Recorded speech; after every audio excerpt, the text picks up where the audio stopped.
אני עליתי ארצה ורציתי להיות חקלאית. התחלתי בגן ירק, אבל לא הגעתי לסיפוק אישי שם.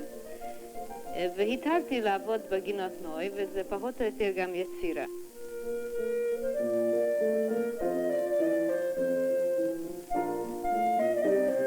אני מוצאת שזה שטח שאני יכולה לכל אחד להגיש עזרה. אני פייד מחמוד ג'בארין מכפר זלפי. הנה הכפר של זלפי.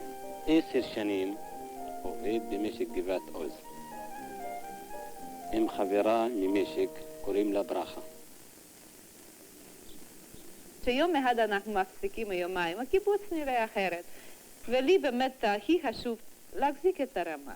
זה לא אישית, אני עושה את זה למען הקיבוץ ואני שמחה.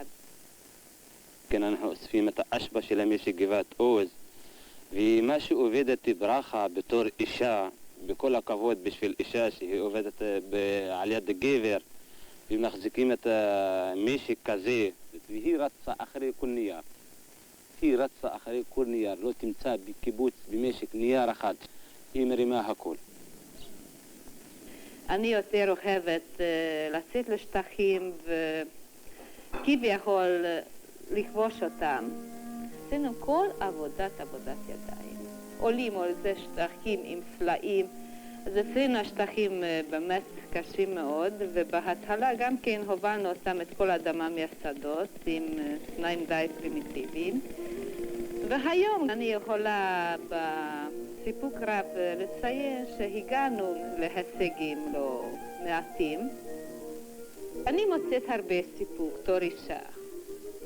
ואני יכולה להגיד שאחרי 7 שעות של יום עבודה, עוד יש לי כוחות גם לחנך את הילדים איך שצריך לחנך, לתת לכל אחד את מה שמגיע לו, גם לבנות משפחה יפה.